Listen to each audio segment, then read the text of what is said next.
Market లో invest చేసి మీ డబ్బులు డబుల్ చేసుకోవాలనుకుంటున్నారా? సుందరరామిరెడ్డి గారి సెమినార్ కి అటెండ్ అవ్వండి.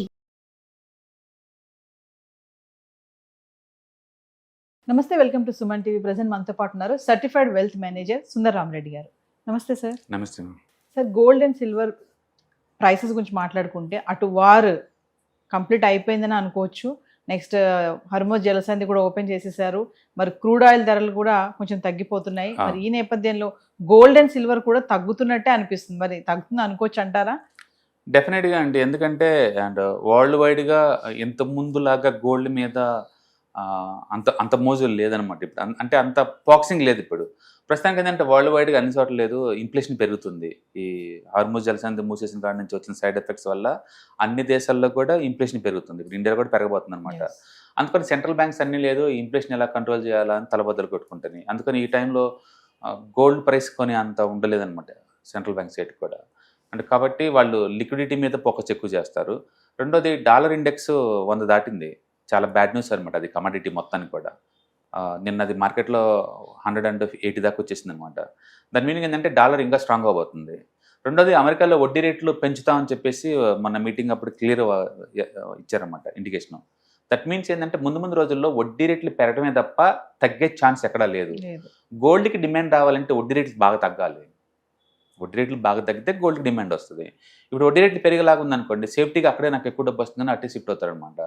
రెండోది ప్రపంచంలో ఎప్పుడూ లేదు, గత 35 ఇయర్స్లో జపాన్లో ఫస్ట్ టైం వడ్డీ రేట్లు పెంచారు. ఎంత దారుణంగా పెంచారంటే 1%. ఇప్పుడు దాకా టోటల్లీ ఫ్రీ అక్కడ దేశంలో. అలాంటిది ఇప్పుడు అక్కడే 1% అయింది. దాని మీనింగ్ ఏంటంటే ప్రపంచంలో ఫ్రీ మనీ అసలు లేదు, ఇంకా ఫ్రీ మనీ ఎక్కడా లేదు.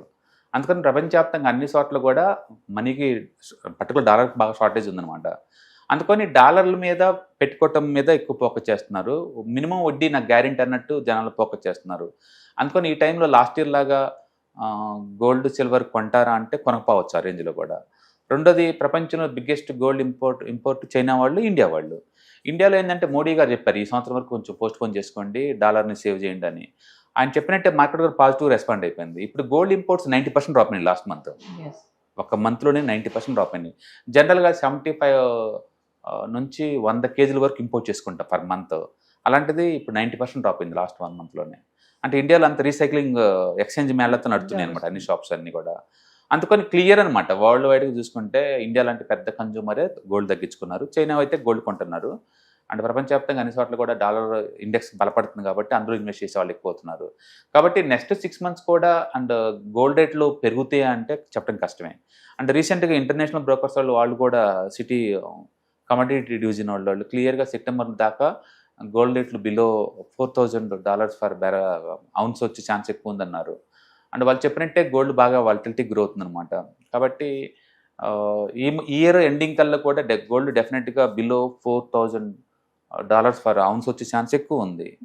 కాబట్టి గోల్డ్ పెరిగే దానికన్నా పడే ఛాన్స్ ఎక్కువ ఉంది. ఇప్పుడు లైవ్లో మన ఇండియాలో 24 క్యారెట్స్ గోల్డ్ అండ్ 1,50,000 దగ్గర నడుస్తుంది. మేబీ వరస్ట్ అనుకుంటే మేబీ 1,20,000 వచ్చే ఛాన్స్ ఎక్కువ ఉంది. ఆ టైంలో ద బెస్ట్ అనమాట కొనాలనుకున్న వాళ్ళకి. అండ్ ఏదైనా సరే ఇంత ముందు లాస్ట్ ఇయర్ ఉన్నంత మూమెంటం లేదు అండ్ అంత క్రేజీగా పోయే ఛాన్స్ లేదు. కాబట్టి గోల్డ్లో ఇన్వెస్ట్మెంట్ చేసే వాళ్ళు ఎస్ఐపి ఫార్మేట్లో పెట్టుకోవడం బెటర్ అనమాట. అంటే ఈ టైంలో గోల్డ్ కొనాలనుకునే వాళ్ళకి మంచి టైం అని అనుకోవచ్చు అంటే 6 months బ్యాక్తో పోల్చుకుంటే 25% డిస్కౌంట్లో ఉంది కదా, వాళ్ళు కొనుక్కోవచ్చు. అండ్ లాస్ట్ 6 months బ్యాక్ ఉన్న వాళ్ళకి 6% లాస్లో ఉన్నారు ఇంకా.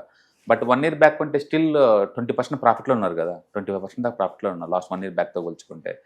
అండ్ కాబట్టి నెక్స్ట్ 6 months కూడా మార్కెట్ సైడ్ వే లేదా టువర్డ్స్ డౌన్ సైడ్ పోయే ఛాన్స్ ఎక్కువ ఉంది. ఏదైనా కానీ ఒక ఎసెట్లో మూమెంట్ మిస్ అయిపోతే దాన్ని ఎవరు పట్టించుకోరు అనమాట ఇంకా.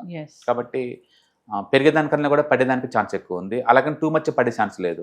But still long term point of లో టూ మచ్ బుల్లిష్, అందులో డౌట్ లేదు. లాంగ్ టర్మ్ లో బుల్లిష్, షార్ట్ టర్మ్ లో కొంచెం బేరిష్. వార్ అయిపోయింది అనుకోవచ్చా సార్? మళ్ళీ ఏమైనా స్టార్ట్ అవుతుంది? 60 days వరకు వాళ్ళు ఆపినట్టారండి అండ్ సైన్లు పెట్టేశారు. ఏదైనా సరే ఒక ఎసెట్ డ్రాప్ అవుతుందంటే మనకు వార్నింగ్ అనమాట. అండ్ క్రూడ్ 120 దగ్గర నుంచి 85 డ్రాప్ అయింది అంటే వార్ అయిపోయినట్లుగా. అంటే క్రూడ్ ప్రకారం చూసుకుంటే వార్ అయిపోయినట్లకే. బట్ స్టిల్ పాత క్రూడ్ వస్తుందా అంటే అంత ఈజీ కాదు. ఎందుకంటే ఆ రిపేర్లు అవి జరిగి అంత క్రూడ్ రావడానికి ఎక్కువ టైం పట్టింది అనమాట. అండ్ నేను అనుకోవటం ఏంటంటే క్రూడ్ విత్ ఇన్ ద 1 yearకి అది బిలో 50కి వచ్చేస్తుంది, $50కి. ఎస్ ఎందుకంటే క్రూడ్ $120 పెరిగింది డిమాండ్ వల్ల కాదు, సప్లై అండ్ డిస్టర్బెన్స్ వల్ల పెరిగింది అది. బట్ ఇప్పుడు ఏమైందంటే ప్రతి దేశంలో కూడా వాళ్ళ ఆల్టర్నేటివ్ చూసుకున్నారు. ఇప్పుడు ఇండియాలో ఉందనుకోండి, అండ్ గ్యాసిఫికేషన్ బీయింగ్ చేశారు కోల్ నుంచి. అంటే మన వాళ్ళు ఇంత ముందులాగా యూరియా కానీ అమ్మోనియం కానీ ఇంపోర్ట్ చేసుకోరు కదా ఇంకా ఎప్పటికీ, ఎందుకంటే ఇది ఆల్టర్నేటివ్ తయారు చేస్తున్నారు కాబట్టి. అలాగే ఇథనాల్ మిక్సింగ్ ఎక్కువ చేస్తున్నారు, దీనివల్ల డీజిల్ కన్జంప్షన్ తగ్గిద్ది కదా.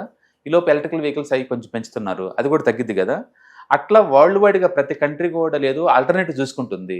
అందుకని ఈవెన్ యుద్ధం ఆగి మళ్ళీ తిరిగి గల్ఫ్ నుంచి ఆ రేంజ్లో ఇంత ముందులాగా వచ్చిందంటే రావడం కష్టమే. ఎందుకంటే అమెరికా నుంచి మనకి ఇంత ముందు అసలు గ్యాస్ ఒక యూనిట్ కూడా వచ్చేది కాదు. ఇప్పుడు ఇండియన్ గ్యాస్లో 50% ఒక అమెరికా నుంచి వస్తుంది. And Venezuela second biggest importer అయ్యారు ఇప్పుడు ఇండియాకి, ఇంతకుముందు వాళ్ళు లేరు కదా. అంటే ఏంటి, కొత్త వాళ్ళ దగ్గర నుంచి మనం తీసుకుంటున్నాం, కొత్త Yes. Contracts బీనైనాయి already. ఇప్పుడు ఏంటంటే ఈ పోటీలు ఎవరు తక్కువ వాళ్ళ దగ్గర తీసుకుంటా ఉంటారు, ఈ పోటీ ఎక్కువయ్యి డిస్కౌంట్లు ఇచ్చే వాళ్ళు ఎక్కువ అవుతుంటారు రాను రాను. అందుకని నేను అనుకోవటం ఏంటంటే క్రూడ్ నెక్స్ట్ 1 year లోపు ఇది అంటే బిలో $50కి వచ్చింది అనుకుంటాను నేను.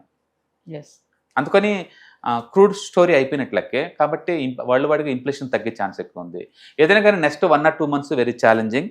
అండ్ చూడాలి హార్మోన్ జలసంధి నుంచి ఎన్ని షిప్స్ వస్తాయి, ఎన్ని డంప్ చేసేసి మళ్ళీ పిక్ చేసుకుంటేనే దాన్ని బట్టి మనకు వస్తుంది. ఎస్ ప్లస్ ప్రొడక్షన్ పాత రేంజ్కి వచ్చిందో లేదో మనం చెక్ చేసుకోవాలి. ఎస్ అంటే పాత రేంజ్కి వచ్చింది ఇంకో ప్రొడక్షన్ డెఫినెట్గా నీకు వస్తుంది. ఎందుకంటే దీనివల్ల ఇప్పుడు రష్యా వాళ్ళు అండ్ అమెరికా వాళ్ళు వెనిజులా వాళ్ళు వీళ్ళు బాగుపడ్డారు రేట్లు మంచి రేట్ల మీద.